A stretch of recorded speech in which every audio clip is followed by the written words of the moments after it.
All right, so we're finishing up sequences, going into series. What was the definition I gave you for a sequence? It's so important that you understand the difference. What is the definition of a sequence? Is the definition a list? It is a list. Good. It is a list of numbers. And so basically you're trying to figure out, when you're looking for the limit of the sequence, you're trying to figure out, does the sequence start to look like or approach a particular number as you go further out in N? So I'm going to do five of them. A couple of them are hard. One of them's very hard. The rest of them are fairly easy. Okay, so some examples. I think you need to see this before I go on, even though we're a little behind. Oh, trying to catch up without rushing. Which sequences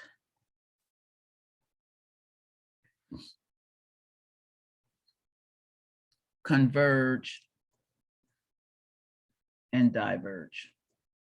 So question is, you got to figure out whether the sequence converges or diverges.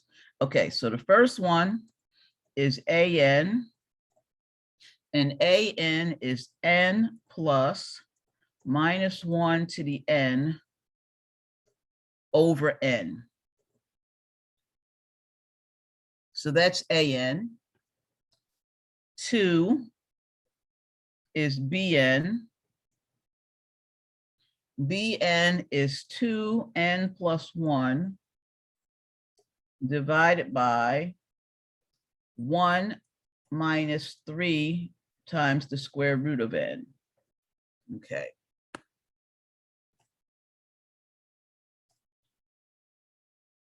All right.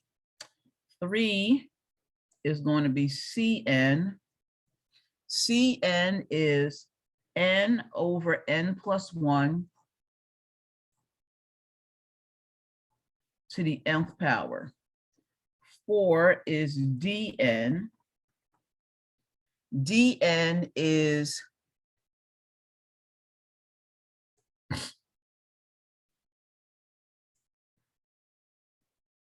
the nth root of 4 to the N times N.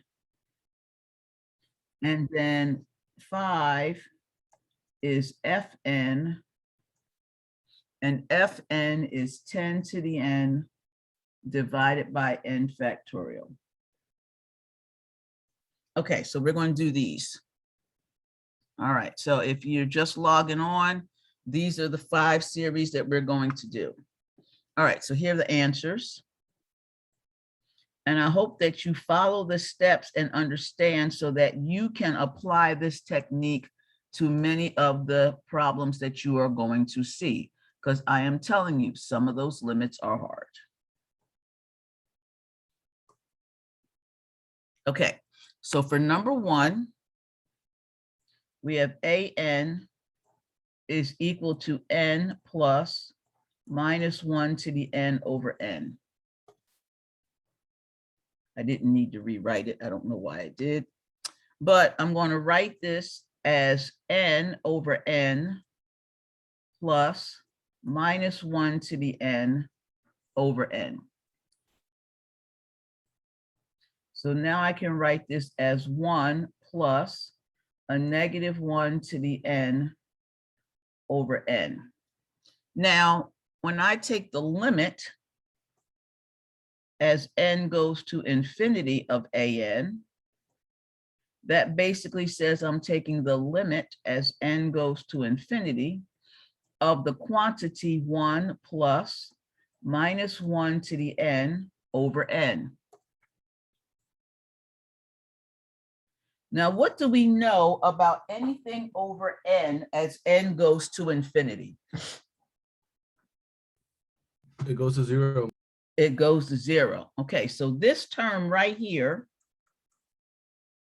is going to go to 0 because it's just minus 1 plus 1 minus 1 plus 1. Oh, but the ends are getting bigger and bigger and bigger and bigger. That's going to 0. So this limit looks like it is just 1. I get a number. I'm happy with that. Therefore, it converges. Okay. Let's look at Bn.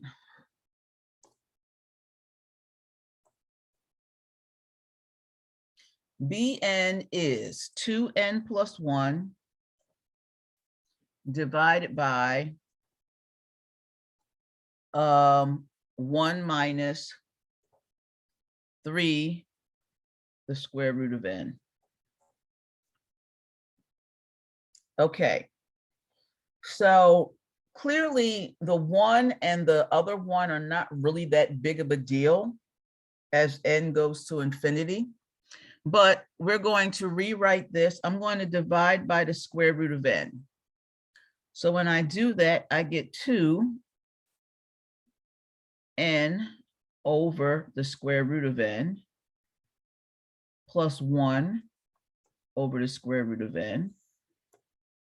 And then I'm going to divide that by 1 over the square root of n minus 3, the square root of n over the square root of n. So now that looks like 2 times the square root of n minus 1 over the square root of n divided by 1 over the square root of n minus 3. Okay, so now when I take the limit as n goes to infinity of Bn, that means I'm taking the limit as n goes to infinity of that term right there.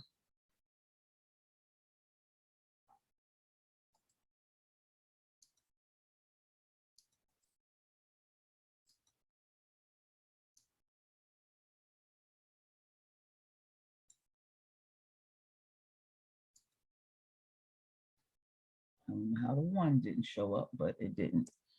So here's the 1. Oh, there it is. It's somehow stuck up there. Okay, so now as n goes to infinity, I clearly know that 1 over the square root of n, that's going to 0. And 1 over the square root of n, that's going to 0. So this looks like 2 times infinity, or infinity divided by -3. So this goes to negative infinity. And so this diverges because I did not get a number. So that diverges. Okay. The next one is the hardest one. This is Cn, and it looks like n over n plus 1 to the nth power. And I really can't do anything to that. I can't simplify it. I can't make it look nicer. So when I do the limit as n goes to infinity of Cn, it is the limit as n goes to infinity of n over n plus 1 .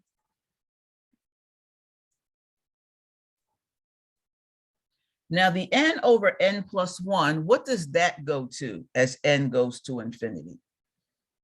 N over n plus 1, what does that go to? So you can think about it and say, really, as we get close out to infinity, does this 1 really matter?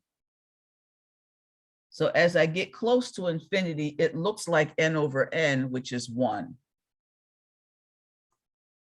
So this limit is actually 1 to the infinity power. And that's one of our indeterminate forms that we had, that we looked at in the beginning of the course. So we have to do this by using the logarithm. So we're going to simplify it first. So now we have the limit. We're going to take the limit as n goes to infinity of the natural log of Cn. And then our answer, so if we, whatever we get as an answer, then the limit as n goes to infinity of Cn is going to be e to the L. So if we take the log of Cn and we get L, then the limit at the end is e to the L. All right, so this one's heavy duty, guys. So this is the limit as n approaches infinity of the natural log of n over n plus 1 raised to the n power. But I can use the property of logs and get the limit as n approaches infinity of n times the natural log of n over n plus 1. So now when I take the limit, I get n, that goes to infinity, and this thing is still going to 1. Remember, the inside is still going to the 1. So I get the log of 1 times 0, and this is another indeterminate form. Now I'm frustrated because I still am not getting what I want. But I'm going to rewrite that again as the limit as n goes to infinity. And I'm going to write it as the natural log of n over n plus 1 divided by 1 over n. Now that's the same thing. Okay, when you divide by 1 over n, it's the same as multiplying by n. And so now when I take the limit as n goes to infinity, I end up with the log of 1, which is 0, and 1 over n is 0. And so, wow, what can I now use? How can I solve this now?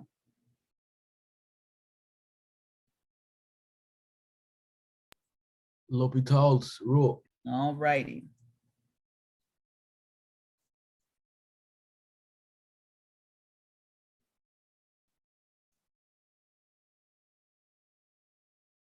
Okay, so now I can use L'Hopital's rule. So L'Hopital's rule says take the derivative of the numerator separately and take the derivative of the denominator.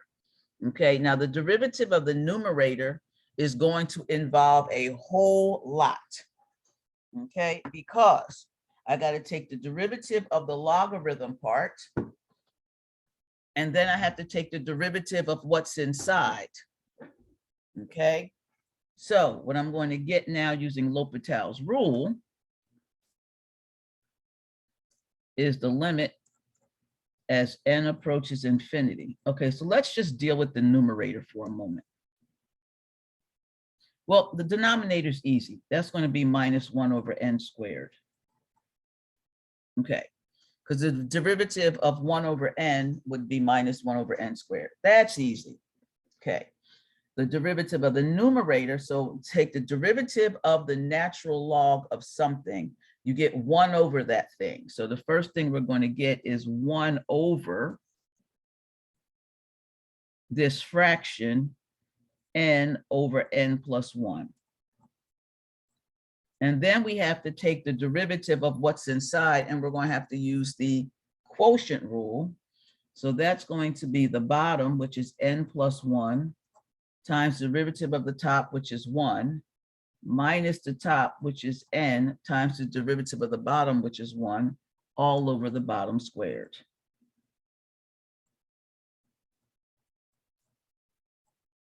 Okay, so that's what we get. All right, so this then simplifies to the limit as n approaches infinity. So now I'm going to flip this upside down.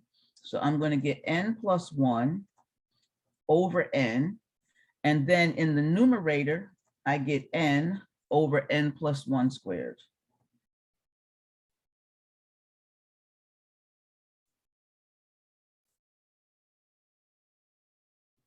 Okay, that is wrong. That should be a 1. N minus n should give me a 1. So I get that.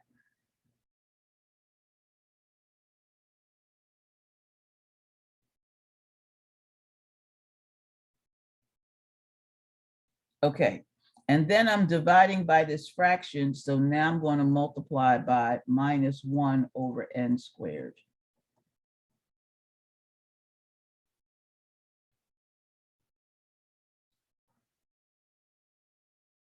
Nope, that should be multiplied by n squared, not 1 over n squared. That should be multiplied by minus n squared. Okay, so now I get the limit as n approaches infinity.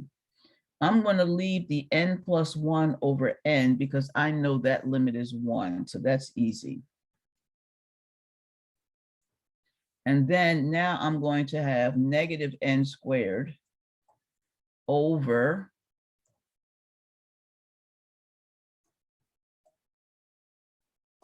n plus 1 squared. Okay. So this limit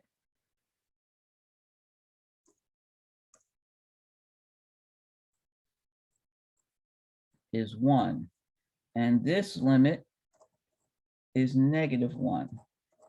So this thing goes to negative 1. So that means the limit as n approaches infinity of my original Cn, which is the limit as n approaches infinity of n over n plus 1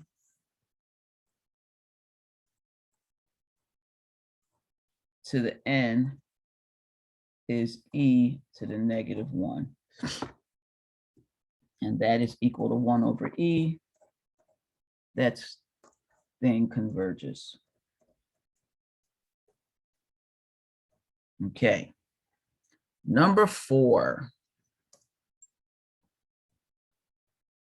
All right, so this is dn. And dn is the nth root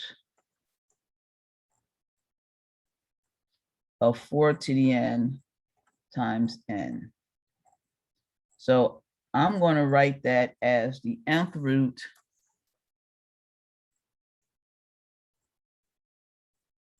of 4 to the n times the nth root of n.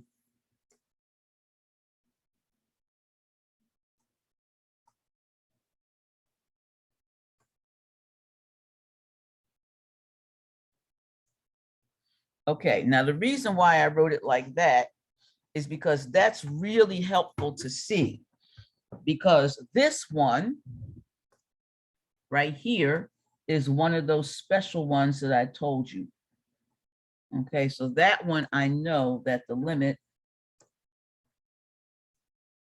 as n approaches infinity of the nth root of n, we already said, we know that part is equal to 1. So this now I can still write as 4 to the n to the 1 over n times the nth root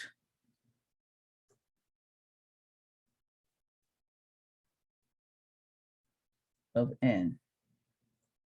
But 4 to the n to the 1 over n is just 4. And then this is the nth root of n. Okay, so now we can do the limit. We did all the simplification.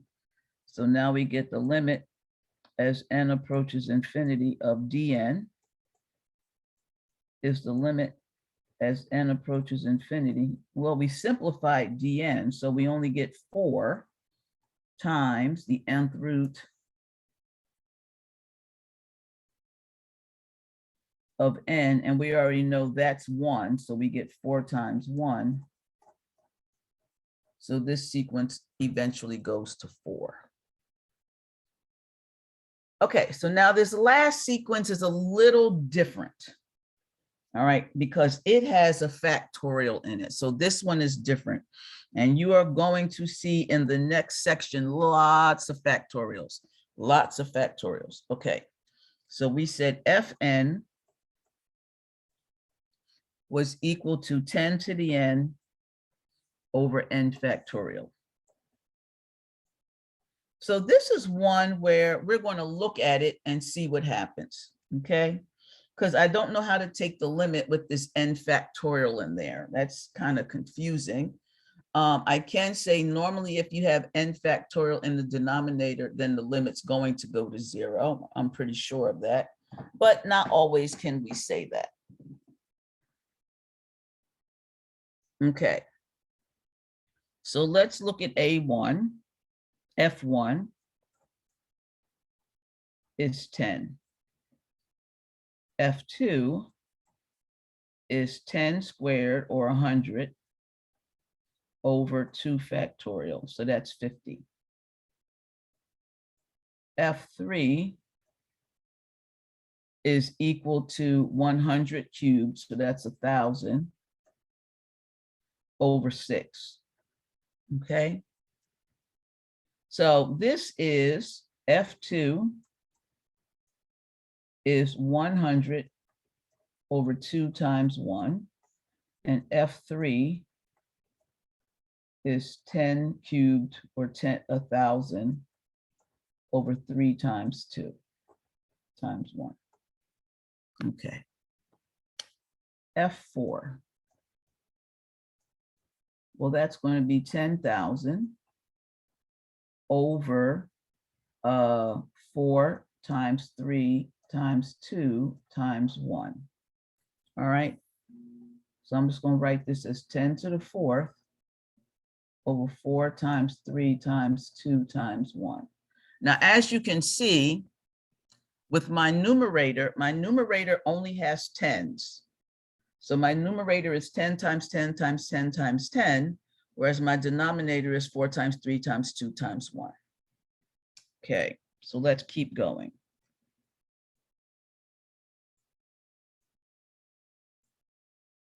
Let's look at F9. So that's 10 to the 9th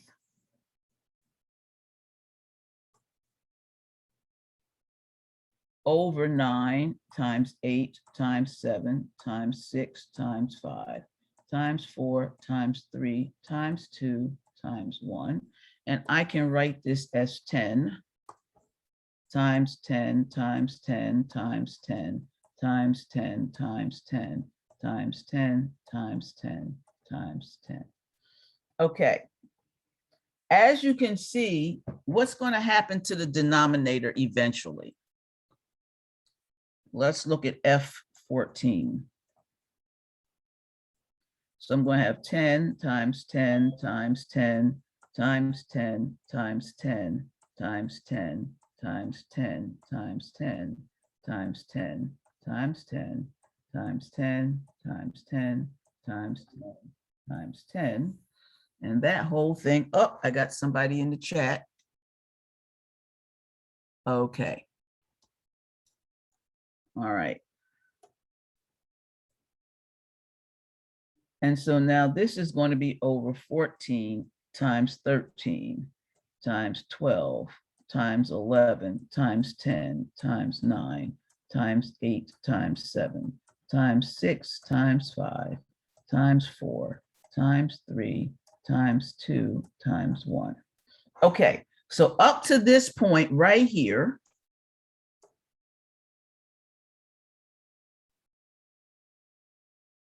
the numbers in the numerator were always bigger than the numbers in the denominator.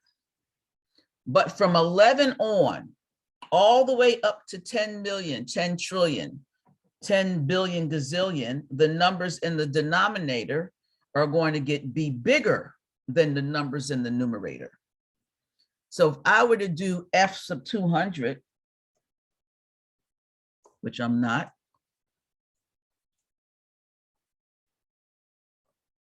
I'm going to have 200 tens in the numerator.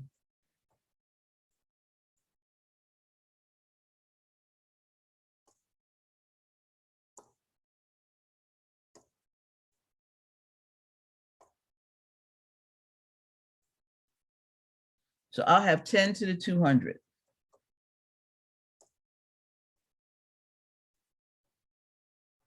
But all the numbers after 11 are going to be bigger. So I'm going to have things like 200 times 199 times 198. Okay, can you see that the denominator is growing so much faster than the numerator? So what happens is the limit as n approaches infinity of f sub n, which is the limit as n approaches infinity of 10 to the n over n factorial, is 0. Because n factorial grows faster than any power of any number. So n factorial grows faster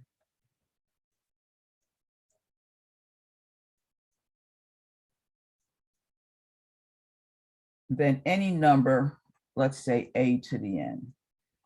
It always grows faster. Okay. All right. Any questions, guys?